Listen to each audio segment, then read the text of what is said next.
Pessoal, bem-vindos a mais um vídeo aqui do nosso canal e hoje nós continuaremos a falar aí sobre o TRBL11, o Fundo de Logística aí da Rio Bravo. Ontem, dia 24/10/2024, o fundo divulgou um fato relevante com perguntas e respostas e veremos nesse vídeo aqui quais foram as informações trazidas pelo fundo em relação a esse imóvel que está envolvido em polêmicas e, ao que consta desse fato relevante, os problemas são mais sérios do que foram anteriormente comunicados aí pela gestora, o que é um fato grave e veremos o porquê. O fundo comenta aí que o CLC é o Contagem, né, lá na região metropolitana de Minas Gerais, está alocado aos Correios e foi adquirido pelo fundo em 2021, já em locação, né?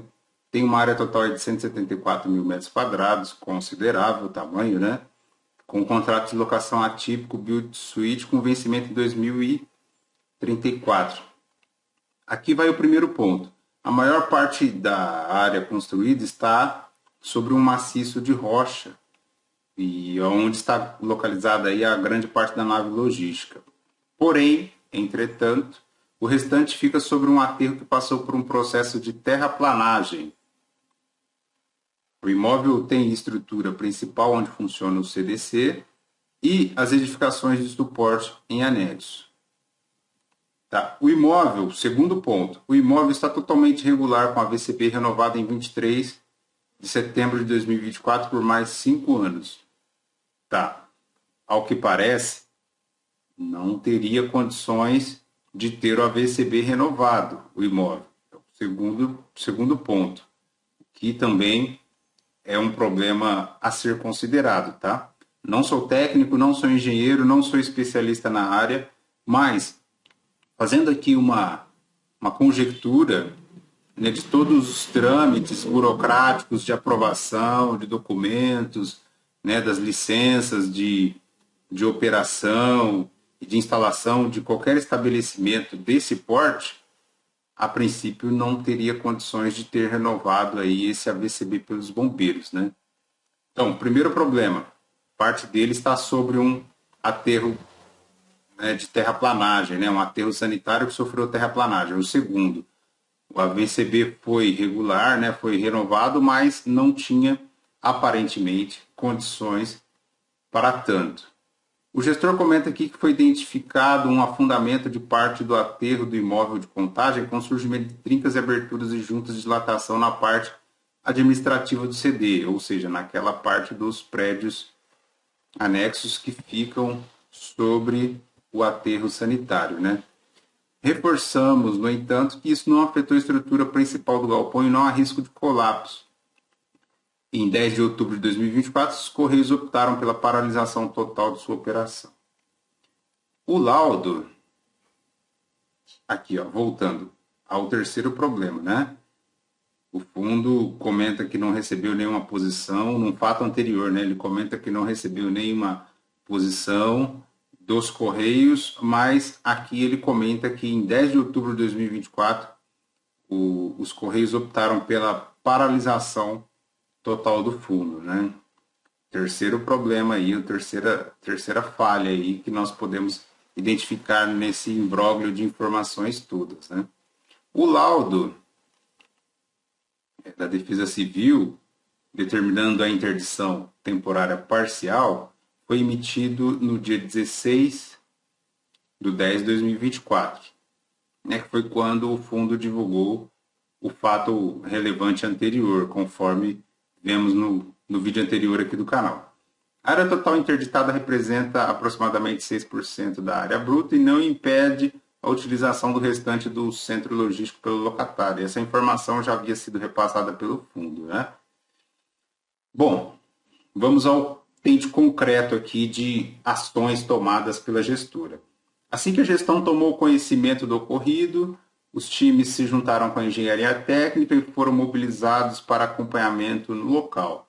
A gestão também já havia fazendo reparos e monitoramentos no imóvel há meses, Vejam, a quarta falha aqui que estamos, né, identificando aqui no nosso vídeo.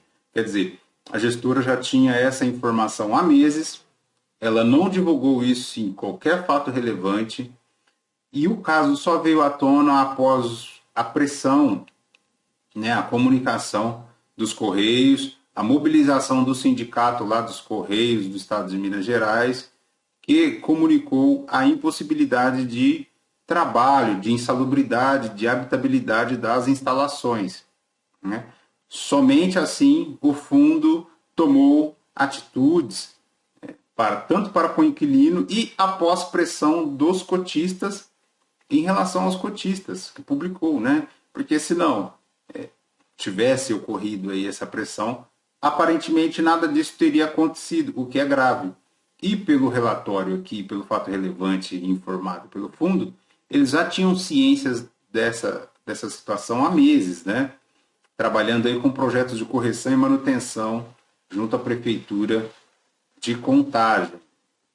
Quarto ponto gravíssimo aí que demonstra falhas, né, na gestão, o que é grave em relação a esse problema, né, na gestão na contenção de problemas. Segundo o fundo aqui, já entramos em contato com os órgãos competentes e a busca da liberação da área e início imediato dos serviços de apoio às obras emergenciais, né, com escoramentos, mobilização de construtora e eventuais demolições. O time é composto aqui por calculistas, grafotécnicos, calculista estrutural, topógrafo, sondagem, gerenciamento de propriedades de obras e tudo mais. A expectativa do fundo, segundo informou, é apresentar um plano de ação detalhado na próxima semana, com a reunião agendada com a Defesa Civil, para iniciar as intervenções no local, né? O objetivo é que seja feita a liberação total do empreendimento com toda a segurança devida em até 60 dias. E veremos o porquê o fundo precisa correr de fato em até 60 dias para que a situação aí do fundo, que já é grave, não piore ainda mais, né? Contando com o início das obras emergenciais. Pois é. Perguntas e respostas agora. Qual a extensão do dano sofrido? Segundo a gestora aqui, ó, foi identificado adensamento de parte do aterro do empreendimento e, por consequência, o surgimento de patologias na estrutura, com trincas na alvenaria de vedação e piso, né?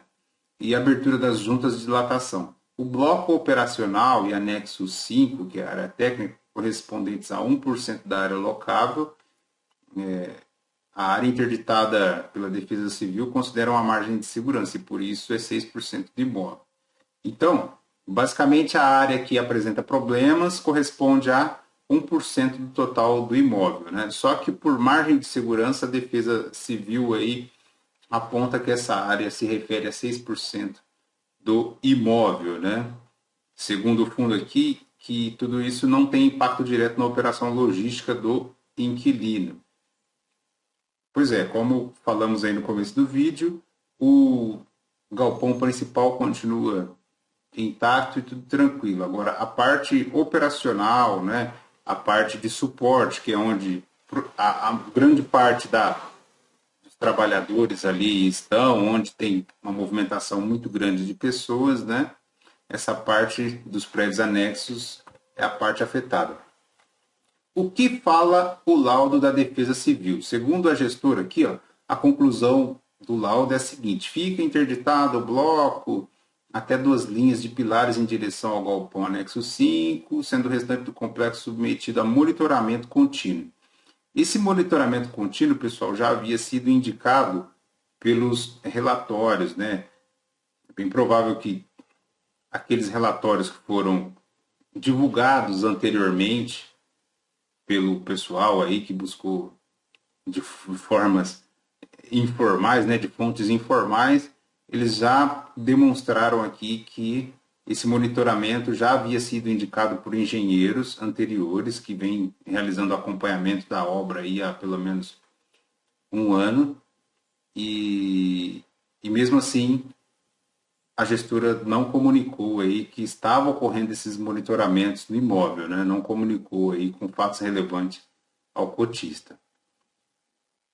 Seguindo aqui, o dano é localizado ou há possibilidades de expansão? A questão se concentra nas edificações de suporte à operação sem riscos identificados a estrutura principal do galpão. A gestão estava ciente há quanto tempo monitorando esse problema? Ó, há cerca de um ano. Está aqui o quinto problema grave, né?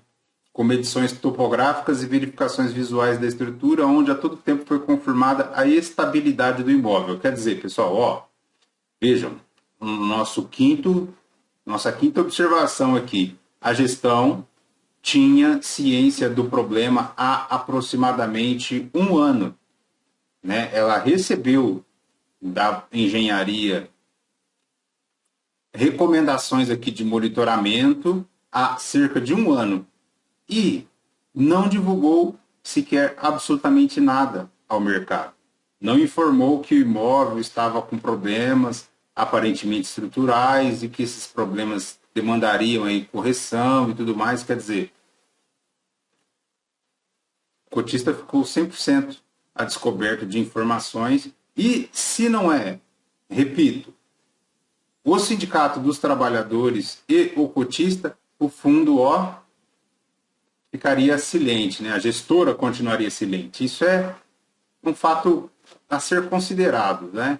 No mínimo grave, né? Pois é, o fundo continua informando aqui que estava em projetos de intervenção na área de influência do aterro e esses projetos já estavam em aprovação com o protocolo realizado em agosto de 2024. Quando identificamos as manutenções necessárias, atuamos para saná-las, né? Seguindo aqui, existe laudo da equipe técnica? Sim, temos laudos técnicos contratados pelo fundo no ambiente desse monitoramento mencionado, né? Há laudos de 3 empresas independentes e que todos atestam a estabilidade do imóvel e não há risco iminente de desmoronamento, conforme os laudos disponibilizados para consulta na sede da administradora. Vai aqui a nossa sexta observação. Esses laudos precisam estar disponibilizados online para o cotista, né? Precisa estar alinhado, a gestora, né, precisa estar alinhada à transparência.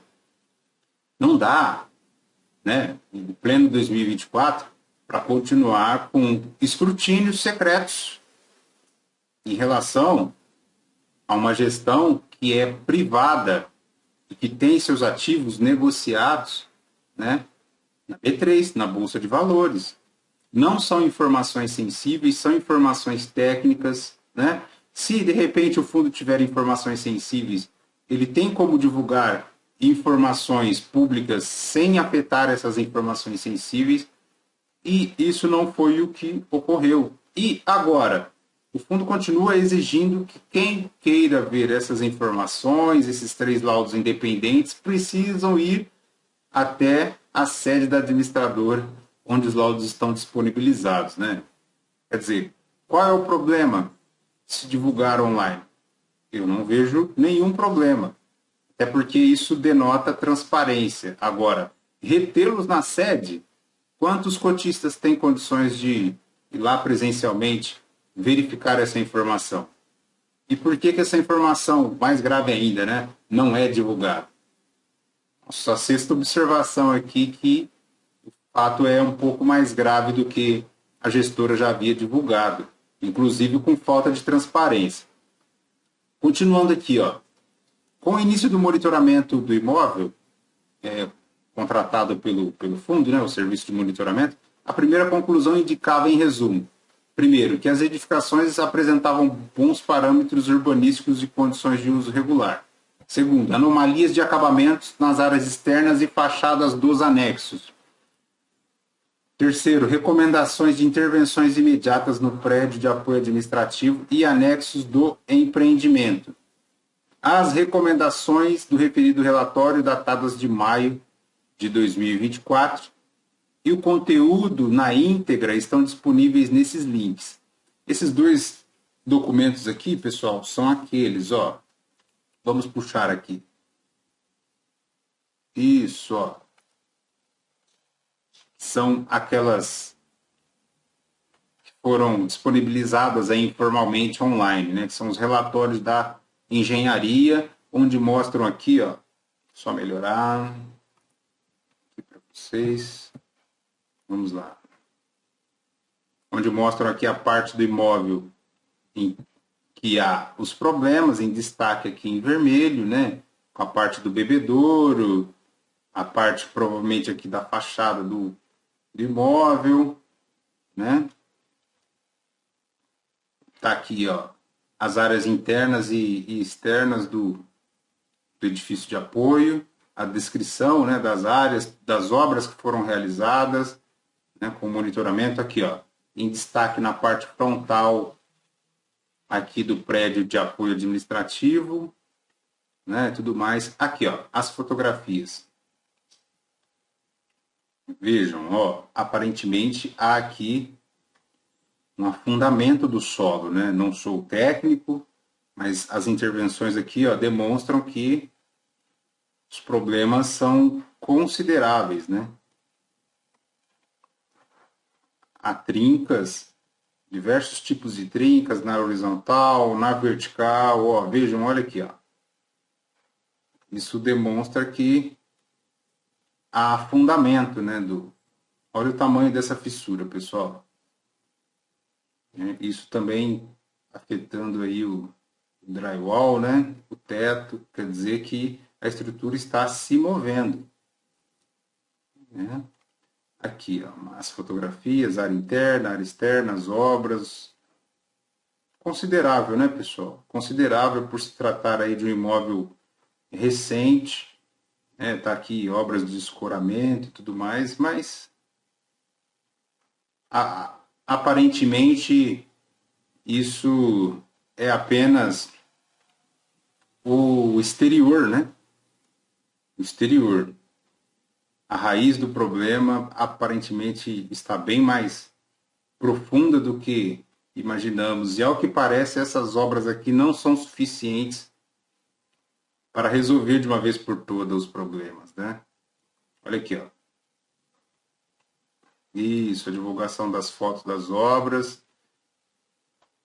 E pelo visto, pessoal, são problemas estruturais, tá? Não são problemas de manutenção ordinária do imóvel. São problemas estruturais que não foram observados quando da construção do imóvel, né? E agora esses problemas vêm à tona, né? Tem uma série de fotos aqui, se vocês se interessarem, vocês podem fazer o download aí do relatório, está nos fatos relevantes. Tem um segundo aqui também, ó.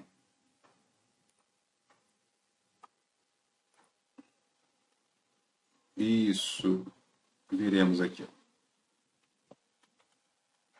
Isso, um segundo relatório aqui, mostrando a fachada, praticamente reiterando, né, o que aquele laudo já havia apontado. Vejam a data, ó, 18/3/2024. Então,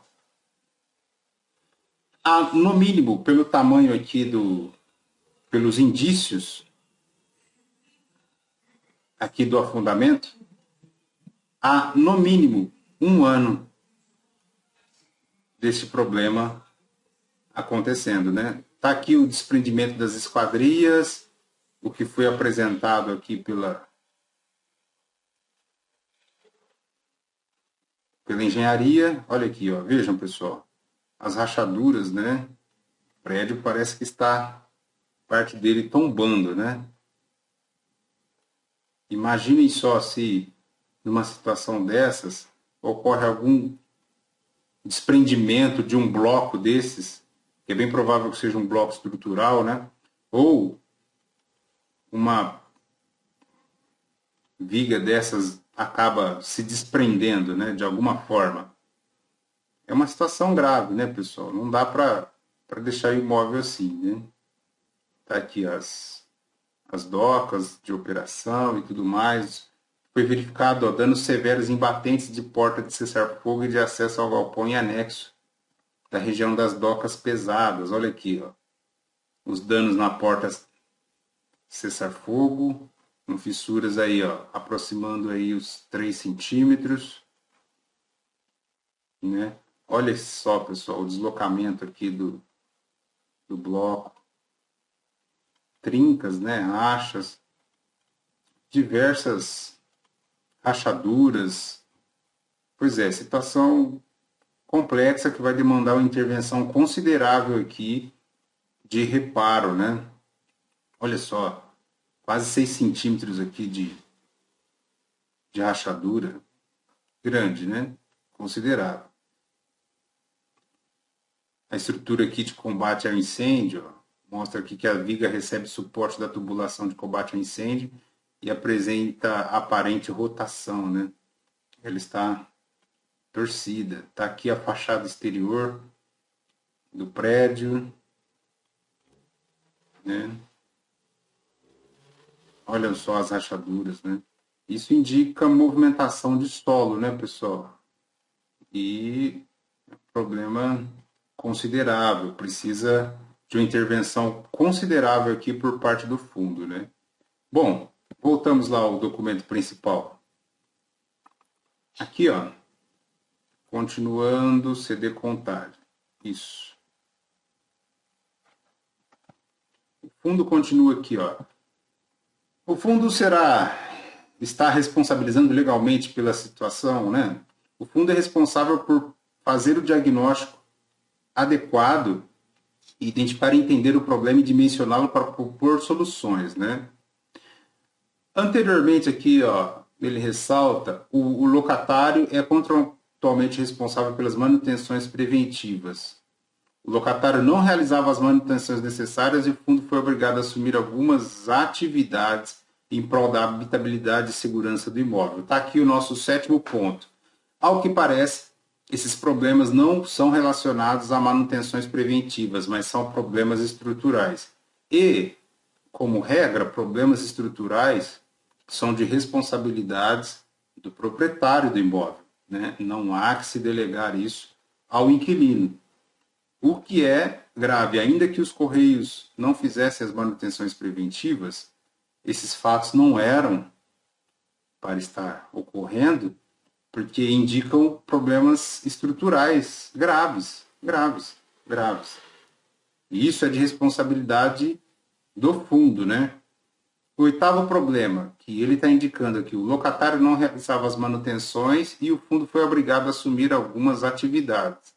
Pois é, a gente sabe como são órgãos estatais, eles são, às vezes, precisam obedecer a certas burocracias, procedimentos de licitação para fazer obras, ainda que situações emergenciais, tem um certo nível de condições legais que a empresa estatal precisa obedecer, né? Talvez não seria o caso de realocar esse imóvel a outro inquilino, de repente da iniciativa privada? Pois é, nosso 8º ponto, nosso 8º questionamento. Em relação às garantias, o imóvel tem seguro com encerramento até 2025. Aí ele destaca aqui o que envolve o seguro, com um limite de indenização de 130 milhões, observado que cada item acima possui um limite máximo específico de indenização. Pois é, em caso de danos graves, incêndio, ó, inclusive decorrente de tumulto, o cotista fica limitado aí a receber 130 milhões, né? Como se dará a sinistralidade? Bom, o fundo relata aqui que há o início do processo de avaliação e regulação por parte da seguradora, com o objetivo de avaliar a abrangência da cobertura do dano sofrido. A partir de então, a gestão não tem ingerência sobre os próximos passos, né? E o que passará aí a monitorar para passar informações para o cotista. O imóvel está dentro da garantia? Por se tratar de obra emergencial, os custos serão inicialmente arcados pelo fundo. É aquilo, né, pessoal? É tentar correr atrás do prejuízo, é tentar minimizar aí, porque o leite já foi derramado, o problema já foi causado, as consequências já estão todas aí, né? O que o fundo agora vai tentar fazer é minimizar isso para o inquilino e para os investidores, né? Após a análise conclusiva da equipe técnica contratada pelo fundo sobre a origem das patologias, a Rio Bravo e as gestoras definiram melhor a estratégia jurídica a fim de obter ressarcimento dos danos. Como comentamos, a gestora precisa correr atrás do prejuízo agora, né? Não dá para questionar quem é o responsável por A, por B ou por C. A gestora precisa resolver e para depois, num segundo momento, sanear tudo isso, né? Saber o que é o que dentro desse problema, quais são as responsabilidades, quem são os atores envolvidos e buscar uma estratégia jurídica para melhor ressarcimento. E aí a parte jurídica é bem provável que vá se arrastar aí por longos anos, né? Portanto, no momento não é possível determinar a parte garantidora ou dar mais detalhes sobre os próximos passos, de modo que as informações divulgadas não interfiram de modo negativo na estratégia jurídica. Pois é, para o cotista agora o que resta é esperar e entender quais são os próximos passos aí da gestora, mas uma coisa é fato, a falta de comunicação a tempo, a falta de transparência da gestora, com tudo que estava acontecendo no imóvel, há no mínimo um ano, afetou demais aí o ativo, quebrou a credibilidade que a gestora tinha junto ao seu cotista. E isso se reflete no preço da cota mercado. Ela despencou, saiu de R$ 95 para R$ 76, R$ 77, né? É uma perda aí de aproximadamente 20% em poucos dias, dentro de praticamente 15 dias. Em 15 dias a cota despencou, né? Por quê? Reflexos da falta de comunicação e transparência da gestora, né? Ela já sabia dessa situação há um ano e nada comentou. Se não é o Sindicato dos Correios bater de frente e os cotistas, né, com campanha de e-mails aqui no YouTube, nas redes sociais, implorando por informações, a gestora não viria a público como veio agora, né? Anteriormente, ela até disponibilizou um dos seus membros lá para fazer uma live, mas uma live insossa, que nada respondeu e nada resolveu. A pressão continuou por parte dos cotistas, pessoal aqui nos canais aqui do YouTube, e só assim a gestora tomou providências, né? O que é considerável, né? Está aí o nosso nono ponto, extremamente grave. A gestão continua aqui trazendo partes do contrato. Ela fala que na hipótese de sinistro parcial do imóvel, que não paralise a atividade locatária, a locatária obriga-se a pagar o aluguel equivalente à área útil do imóvel que eventualmente permanecer ocupando. De tudo que vimos, 6% do imóvel está comprometido. 94% dele, a locatária deve continuar pagando o aluguel, né? Finda a reconstrução da parte do imóvel, objeto do sinistro, o contrato será restabelecido automaticamente. Volta à integralidade no 100%, né? Na hipótese de sinistro total, a locadora, ou seja, a gestora e dona do imóvel, reconstruirá o imóvel dentro do prazo de 12 meses, conforme aferido por sociedade idônea e inotera especialização na área. Durante o período em que o imóvel não puder ser ocupado pela locatária e estiver sendo reconstruído, a locatária está desobrigada do pagamento do aluguel e demais encargos do imóvel, podendo tais valores serem cobertos por seguro, né, em caso de perda de receita. Está aqui o nosso 10º ponto. É correto que a locatária, né, seja desobrigada ao pagamento do aluguel enquanto o imóvel está sendo reconstruído.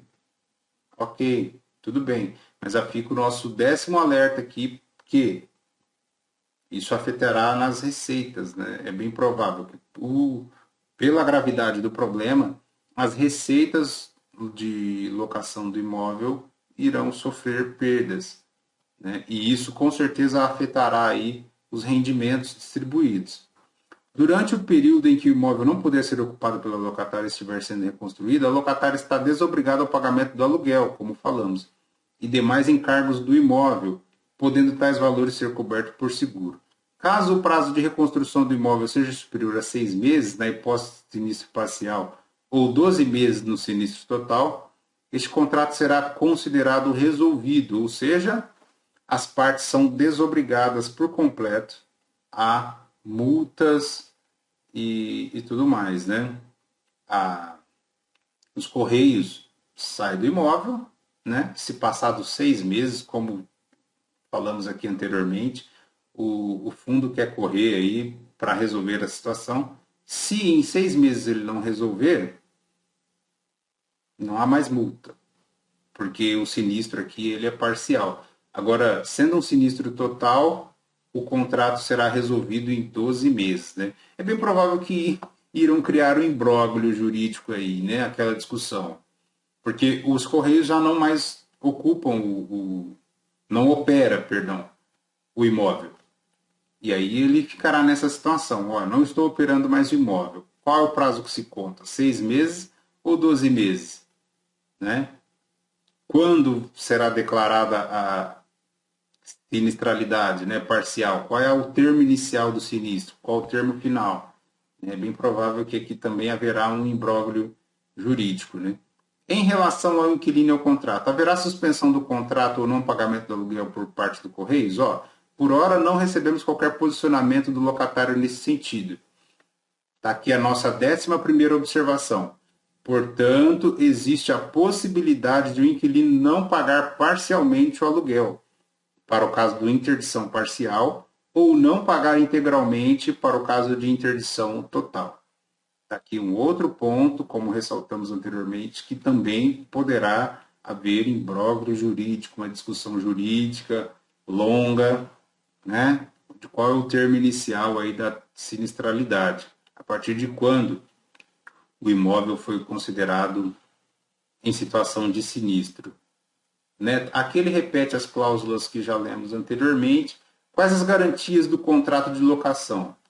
Ó, o contrato é regido pela lei de inquilinato como um contrato atípico, de modo que, em caso de não pagamento dos aluguéis por prazo superior a 180 dias, ou motivado exclusivamente pelo locatário, ou seja, os Correios, este deverá pagar a multa equivalente ao saldo contratual, que, nesta data, é de 320 milhões de reais. Lembrando que o contrato tem vigência até setembro de 2034, né? Mas é bem provável que isso não ocorrerá, tá, pessoal? Não ocorrerá. Por quê?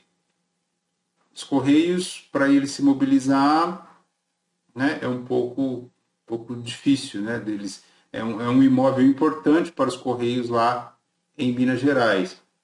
Se de repente ele descumpre, esses 320 milhões aqui de reais será discutido judicialmente, se paga ou se não paga. Né? O fato é que os Correios não podem ficar sem pagar por prazo superior a 180 dias. Né? Caso contrário, o contrato será reincidido com uma multa equivalente ao saldo do contrato. Há aqui alguma cláusula contratual que permita ao inquilino sair do imóvel sob estas condições adversas? Pois é, em caso de prolongamento de uma sinistralidade, com pelo menos 6 meses de obstrução de uso parcial ou 12 meses de uso total, o inquilino poderá rescindir antecipadamente o contrato sem a necessidade de realizar o pagamento de indenização ou multa rescisória. É o que falamos aqui anteriormente em relação às garantias, né? O fundo precisa correr para resolver esse problema com pelo menos anterior a 6 meses sem obstrução. Pode ser, pessoal, pode ser, tá? Que a parte contrária aí, que a parte locatária, discuta judicialmente o prazo inicial da obstrução, porque é dentro desse prazo que se opera, né? O termo final, né? Que a partir de então, quando haverá essa multa de 320 milhões, quando sim, quando não, se são 6 meses, são 2 meses, né? Se a obstrução é parcial ou né, se é total. É uma situação bastante complicada, viu, pessoal? Por quanto tempo o imóvel ficará sem operação do inquilino? O fundo informa aqui que ainda não recebeu esse tipo de posicionamento. Os Correios está operando, o inquilino não está operando no imóvel.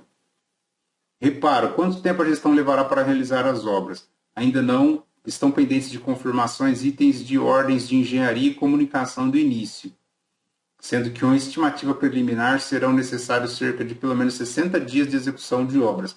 Eu acredito que esse prazo aqui será superior aos 60 dias, tá? Porque nós estamos num período chuvoso, é uma região de maciço de rocha, tem aterro sanitário, né? É uma obra que se mostrou tanto quanto grave. Eu acredito que o fundo não vai conseguir realizar isso em 60 dias. Está aqui a nossa 12ª ressalva, né? Nosso 12º apontamento. O plano de ação já está pronto? O racional para apresentação à Defesa Civil, exclusivamente para os pontos apontados na interdição, está pronto. As atividades terão que ser interrompidas para o reparo? A princípio, não. Mas vejam, as atividades já estão interrompidas lá no CD, né? Tem um pessoal que já até chegou aí lá presencialmente, viram que praticamente não tem ninguém, só o pessoal da portaria e alguns caminhões entrando e saindo, mas o fundo aqui informa que os Correios não está mais operando no imóvel, né? E isso causa interrupção nas atividades. Pois é, quais os impactos aqui isso trará para o fundo, né? De onde sairá o dinheiro para o pagamento desses reparos? Dada a situação emergencial, o fundo deverá utilizar recursos próprios, mas em paralelo buscando o ressarcimento conforme o assessoramento jurídico. Pois é, o fundo precisa correr aí para resolver essa situação, né? Não adianta ficar discutindo agora de quem é a responsabilidade do problema. Ou o fundo corre para resolver essa situação e discute depois, ou o fundo perde o contrato com os Correios, né? É uma situação muito simples. O fundo, pessoal, ele acabou se omitindo na transparência e o que tudo mostra agora é que ele se tornou refém dessa própria situação que ele criou. A falta de transparência trazendo consequências graves aí para o ativo, né? A cota despencando. Você vê que a situação jurídica aí e de resolução emergencial do problema também se encontra totalmente aí refém, né, dessa situação. É uma situação grave, grave. Quais os impactos nos proventos? Nosso 14º apontamento. É possível que haja um impacto tanto na receita imobiliária, com a redução dos recebimentos em caso de não pagamento do aluguel pela locatária, quanto na linha de despesas em um primeiro momento. Quer dizer, o fundo vai precisar de duas fontes de recursos. A primeira é para verificar as obras e a segunda é que ela tem um impacto negativo nas receitas, né? E aí? Vai continuar mantendo o patamar de distribuição? Vai reduzir? É bem provável que reduzirá. O fundo tem caixa para arcar com essas obras, o fundo tem caixa para continuar mantendo o patamar de distribuição, né? Essa que é a grande questão. Praticamente, pelo que vimos, ao que parece, isso será totalmente revertido ao cotista. Há uma perspectiva de redução de exposição de riscos do fundo ao imóvel? Sim, no curto prazo, o fundo informa aqui que está trabalhando para concluir as intervenções necessárias, mas sim, sempre há o trabalho ativo de busca de novos empreendimentos para diversificação da carteira. Pois é, esse imóvel aí estaria, né, de repente, seria o caso aí de rever essa locação dele para os Correios, né? Porque sempre haverá, pessoal, quando se envolve o órgão público, sempre haverá o risco político da situação, né? Como vimos aí, a questão do sindicato, né? Tem a questão de envolver aí o CNPJ Correios, né, que é uma autarquia federal, né, tudo que envolve os Correios demanda as burocracias legais, né, de repente não se tem aquela agilidade quando de um inquilino privado, né? É um perfil diferente de inquilino que isso de repente pode ser revisto aí pelo fundo. Por fim, quais são os próximos passos? Já entramos em contato com órgãos para entender as medidas necessárias para a liberação da área e o início imediato do serviço de apoio às obras. Pois é, pessoal, aqui segue as fotos daquelas que nós já vimos lá nos outros documentos, as fotos disponibilizadas aí pela Defesa Civil no dia 16/10. Reiteramos aqui que os problemas são graves, são de ordem estrutural. Não sou técnico, não sou engenheiro, né, não sou especialista, mas verificando aqui, é possível claramente enxergar que não se trata de manutenção preventiva, é manutenção estrutural, né? E se for manutenção estrutural, dificilmente o inquilino aí tem responsabilidade sobre isso, né? Olha, o deslocamento aqui de piso, basicamente 11 centímetros, né? Pelo que podemos ver, um deslocamento considerável, tá? Tá aqui as fotos do centro logístico. O principal aqui continua com as mercadorias aqui internas e tudo mais, né? E basicamente é isso. Os problemas são graves, a Telos precisa buscar uma solução urgente. É bem provável, pessoal, que essa cota não retorne tão cedo para o patamar de R$ 95. Como dizem aí os antigos, Inês já é morta. Há uma questão aí muito grave, que é a questão da transparência na comunicação, que é a questão da confiança do cotista na gestora, e isso impacta profundamente o fundo, né? Porque sempre ficará aquela marca. Quando ouvir Rio Bravo e Telos, sempre ficará aí essa marca da falta de transparência, né? Da falta de confiança, por tudo que a gestora fez em relação a esse imóvel. Tentar recuperar será difícil, mas com muita transparência, com muito trabalho, com muito empenho, sem essa situação de esconder documentos ou de limitar o acesso a documentos, né? É claro, é compreensível que se o documento é de ordem sensível, se precisa respeitar a lei de GPD, alguma regulamentação aí da CVM, é compreensível. Agora, não dá é o fundo ficar há um ano sabendo do problema, né, dando de ombros para o inquilino, né, não resolvendo o problema. Pior ainda, não, né, vindo a público divulgar fato relevante da situação que está ocorrendo e deixar o mercado totalmente desvanecido. Isso é muito grave, né? Já passou da hora das gestoras de fundo imobiliários já entender, aprender que o mercado mudou e o cotista agora está um pouco mais exigente.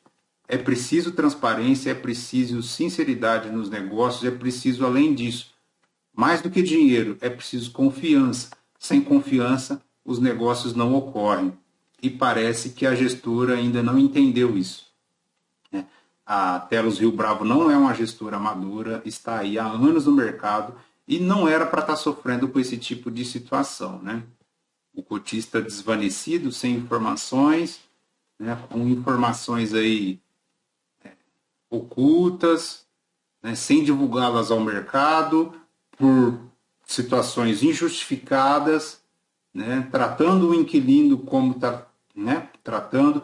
Vejam como os Correios vai operar ali, como os Correios, ele também tem responsabilidade, né, sobre os funcionários que estão ali dentro do prédio. E se de repente um bloco daquele se desloca, se um tanto de terra se afunda, se afeta, se machuca um funcionário, como fica a situação? É extremamente grave, né, pessoal? Esperamos né, como mercado, que essa situação sirva de aprendizado, né? Sirva de aprendizado para que a gestora não cometa mais essa situação e que as outras gestoras vejam como exemplo do que fazer e do que não fazer em situações de emergência. Perfeito, pessoal? É isso. Lembrando que esse vídeo não é recomendação de compra ou de venda de ativos. Se você gostou do TRBL 11, leia os relatórios, busque informações, se atualizem, esteja antenado, adquiram conhecimento, que só com conhecimento a gente cresce. Perfeito? Então, logo saindo mais informações aí, divulgaremos em novos vídeos. E não se esqueçam, se esse vídeo foi interessante para você, se você gostou desse conteúdo, se inscreva no nosso canal, deixe seu like, compartilhe o nosso vídeo e até um próximo momento. Fechou?